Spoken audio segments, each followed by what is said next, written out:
আসসালামু আলাইকুম প্রিয় শিক্ষার্থীরা, আশা করি সবাই ভালো আছো। আজ আমরা মহাবিশ্ব আমাদের পৃথিবী দ্বিতীয় অধ্যায়ে তোমাদের আর্টস বা মানবিক বিজ্ঞান যে তোমাদের মানবিক শাখা, ঠিক আছে, মানবিক শাখা যারা তাদের জন্য এই অধ্যায়টা আমি আজ আলোচনা করব।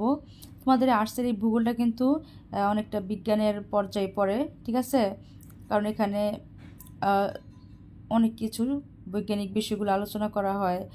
তো তোমরা অবশ্যই এটা কিন্তু গুরুত্ব সহকারে পড়বে, একদম আর্টস মানবিক দেখে শাখা বলে একদম ফেলনা না, অবশ্যই ভালো করে গুরুত্ব দিবে, কারণ এটা অনেক সহজ আবার অনেক কঠিনও, কারণ তোমরা না পারলে এটা আনসার করার মতন গণিতের মতন কোনো উপায় নেই না জানলে। ভৌগোলিক অবস্থা বা যে বিষয়গুলো এখানে থাকে, পরিবেশ ভূগোল নিয়ে যে আলোচনা থাকে, যে দেশের যেই আবহাওয়া বার্তা সব এখানে সুন্দর করে দেওয়া থাকে, তাই এগুলো অবশ্যই রিডিং করবে।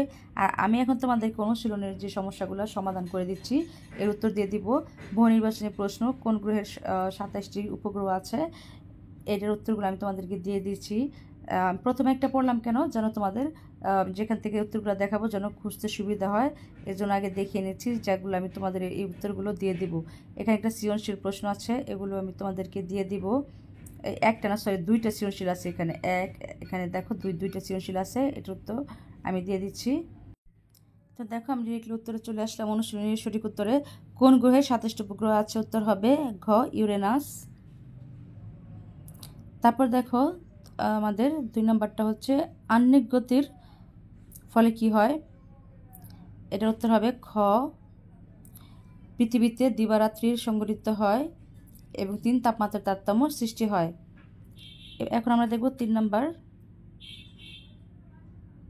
উপরের চিত্রে উল্লম্বভাবে আঁকা রেখাগুলোর মধ্যে 0 ডিগ্রি দ্বারা চিহ্নিত রেখা কোনটি, উত্তর হবে গ, মূল রেখা, ঠিক আছে, এটা হবে মূল রেখা।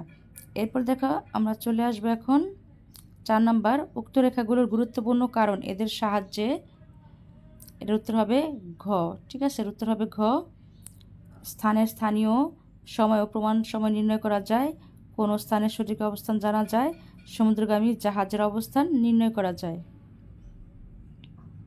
তো এই ছিল আমাদের সঠিক উত্তরগুলো। দেখো এখানে কিছু সংক্ষিপ্ত প্রশ্ন আছে যেগুলো তোমাদের উপকার আসতে পারে। এক কথায় বলো, সংক্ষিপ্ত বলো। তোমাদের যাদের প্রশ্ন অনেকে টিচাররা বলে যে তোমরা নিয়ে যাবা অনেক বিদ্যালয়ে, তো এখান থেকে সেগুলো তোমাদের কাজে লাগতে পারে, তো এগুলো এক নজরে দেখে নাও। এখন আমি চলে আসলাম অনুশীলনের যে সৃজনশীল, অনুশীলনের প্রশ্ন ও উত্তর। যে সৃজনশীল আছে আমাদের এখানে, এই সৃজনশীলের উত্তরগুলো তোমরা দেখে নাও এক নজর। চন্দ্র কি, নিরক্ষরেখা বলতে কি বোঝায়, পি চিহ্নিত গ্রহটি জীবের জন্য বসবাস উপযোগী কেন, ব্যাখ্যা করো। তারপর কিউ আর চিহ্নিত গ্রহ দুইটির বৈশিষ্ট্য তুলনামূলক বিশ্লেষণ করো। তো এর উত্তরগুলো আমি দেখিয়ে দিচ্ছি। এখানে দেখো যে ক নাম্বার, চন্দ্র পৃথিবীর একমাত্র উপগ্রহ। খ, পৃথিবীর ঠিক মাঝখানে দিয়ে যে রেখা পূর্ব পশ্চিম সমগ্র পৃথিবীকে বেষ্টন করে আছে তাকে নিরক্ষরেখা বলে, ঠিক আছে। এই যে উত্তরটা তোমরা দেখে নাও। যে ক, খ, এখানে আছে গ, পি চিহ্নিত গ্রহটি হলো পৃথিবী, এটি সূর্যের তৃতীয় নিকটতম গ্রহ। তাহলে এটার উত্তর হচ্ছে যে এ পর্যন্ত গ। তোমরা এটা চাইলে স্ক্রিনশট দিয়ে রাখতে পারো, অথবা তোমাদের প্রয়োজন মতো তোমরা স্ক্রিনশট দিয়ে লিখে রাখতে পারো, বা স্ক্রিনশট দিয়ে মোবাইলেও সংরক্ষণ করে রাখতে পারো, পরবর্তীতে এখান থেকে তোমরা পড়তে পারবে। এ পর্যন্ত এর গ এর উত্তর, ঠিক আছে। এরপর হচ্ছে ঘ, এখান থেকে ঘ শুরু হবে, এখান থেকে ঘ শুরু। চিত্রে কিউ এবং আর চিহ্নিত গ্রহ দুইটি যথাক্রমে শনি ও বৃহস্পতি। এই যে এতটুকু, ঠিক আছে। চিত্রে কিউ এবং আর চিহ্নিত গ্রহ দুটি যথাক্রমে শনি ও বৃহস্পতি, ঠিক আছে। সৌরজগতের সবচেয়ে বড় গ্রহ বৃহস্পতি।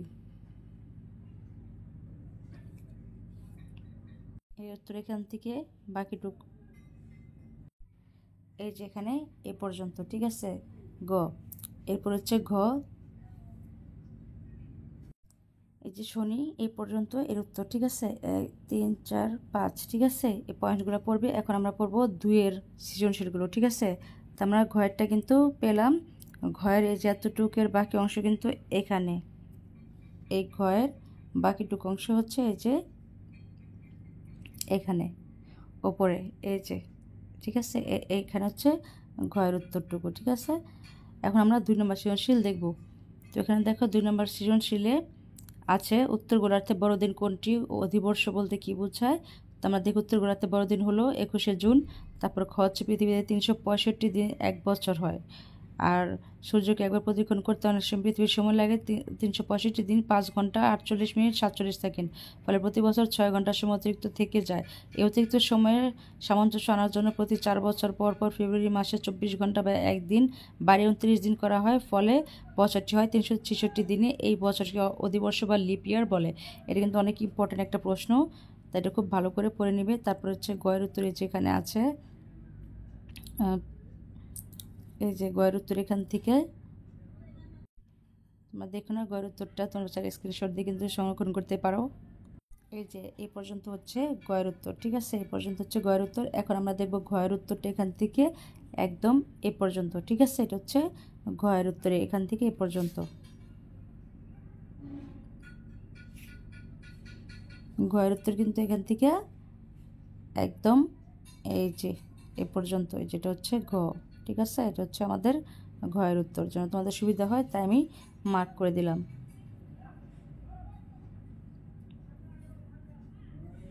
তাই ছিল আমাদের দ্বিতীয় অধ্যায়ে তোমাদের ভূগোলের সৃজনশীল এবং সঠিক উত্তরের সমাধান।